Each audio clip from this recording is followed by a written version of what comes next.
Sziasztok, én Budaházi Péter vagyok.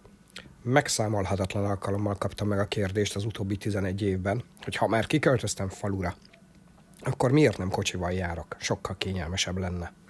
A legtöbben azt hiszik, hogy az elektromos motorral pénzt akarok spórolni. Pedig ez csak egy másodlagos pozitív hozadéka. A legfontosabb dolog, amit spórolok, az az idő. Az egyetlen dolog, amit nem tudok megvásárolni. Nekem motorral bejutni Pestre 30 perc, és haza is, bármikor. Autóval 1-1,5 óra. Számolt ki, hogy ez évente mennyi eltékozolt időt jelent. Segítek. Sokat. Jó, persze nyilván ott vannak a klasszikus válaszok is, hogy motorozni sokkal menőbb, olcsóbb, gyorsabb, és még sorolhatnám. De mutatok egy kis összehasonlítást. Én 2015-ben költöztem el Budapestről, tehát 11 évnyi ingázás van eddig a kezemben. Tudom, nem elég, de majd lesz ez még több is. Szóval, bal oldalon egy 2021-es munkába haladásom részletét láthatod, a jobb oldalon pedig 2026-ot. A két felvétel ugyanabban az időben reggel 7:30 körül készült, amikor a legtöbben igyekeznek a dolgukra. A kezdőpont is ugyanonnan van, és a gyorsítás sebessége is azonos. Ugyanazt a szakaszt választottam ki, ráadásul szándékosan nem egy Pesthez közeli részt, ahol már lehetnek dugók, hanem egy távolabbit Csomád és Fót között. 5 év alatt olyan szinten telítődött az agglomeráció, és annyival nőtt az ingázók száma, hogy néha már motorral is lassúnak érzem a haladást.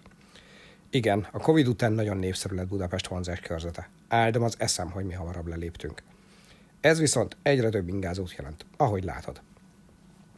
Azzal teljes mértékben egyetértek, hogy falun az autó az nem luxuscikk, hanem egy szükséges közlekedési eszköz. Igen, nekem is van. És többek közt nálunk is van még hová fejlődni a tömegközlekedésnek. Azt is értem, hogy van, aki nem tud több járművet vagy fenntartani, vagy esetleg tárolni. Viszont azt is látom, és már akkor is láttam, hogy az autó ebben a formában nem egy optimális megoldás. Persze mindig előkerül, hogy a motor veszélyes. Az autóipar egyik legnagyobb sikere szerintem az volt, hogy elhitette velünk, egy 1,5 tonnás gépet kell mozgatnunk minden reggel azért, hogy egy 80 kilós embert elvigyünk a munkahelyére. Közben pedig reggelente azt látom, hogy az autók felében egy valaki ül, valaki a telefonját simogatja, a másik a fedélzetű kijelzőt nyomkodja. Nem tudom, hogy nekem ettől miért kéne nyugodtabbnak lennem. Sokan azt mondják, hogy a motor veszélyes. Én meg azt látom, hogy rengetegen úgy vezetnek autót, mintha a forgalom csak egy háttérzaj lenne a telefonjuk mellett. Nem mondd azt, hogy ilyenkor is figyelsz, mert tudom, hogy nem igaz. Észre sem veszed, hogy ott vagyok melletted az ablakodban. Esetleg rám gurulsz, mert hopp, éppen nem figyeltél. És észre sem veszed az érkező motorost, biciklist, rollerest, vagy akár egy lovast, mert ilyet is láttam már. És itt térek a lényegre. 2021-ben még az volt a kérdés, hogy miért motorral járok. 2026-ban szerintem lassan az lesz a kérdés, hogy ki az, aki még mindig önként ül be egyedül minden reggel az autójába. Egy elektromos motor vagy robogó hihetetlen módon tudja élhetőbbé tenni a mindennapjait annak a rengeteg embernek, aki ingázik. Mi nem azért veszünk ilyen motort, mert a klasszikus motorozási élményt keressük. Arra ott az erkúj. Ezek célszerszámok, eszközök, amelyek azért vannak, hogy időt és pénzt spóroljanak neked.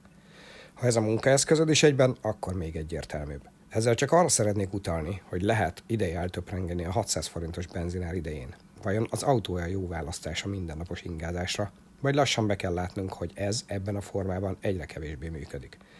Persze ilyenkor szokott jönni a komment, hogy télen azért te is beülsz az autóba, a nyáron meg azért tök jó, hogyha bekapcsolod a klímát. Hát, ki kell ábrándítsalak, én télen is motorozok, és utálom a klímát. De lássuk be, ez nem vallás, hanem közlekedés.